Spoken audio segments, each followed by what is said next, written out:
Friends, welcome back to the my new video guys and my YouTube channel. Today friends we are going to talk about how can we turn on reading mode in our Redmi phone. Friends, you want to on your reading mode in your Redmi phone so then you can on easily. And friends, now let's see how to on reading mode in our Redmi phone. Today I will show you in this video. So before starting video, friends, first of all go and subscribe the channel guys, click the bell icon and like my video. So first of all guys, we will on our phone setting to turn on reading mode. Then guys scroll it. Friends, you can see guys your phone display setting. Friends, tap here. Friends, you can see guys your reading mode setting. Guys, tap here. Friends, you want to on your reading mode setting, so then you can on from here. After on guys, your screen will color will change. Guys, you can see the display warm allowing your eyes to relax.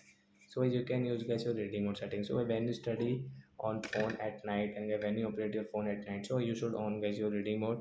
Then guys you can operate your phone easily. So like that guys, you can turn on your reading mode in your Redmi phone. So that's it guys. Thanks for watching the video.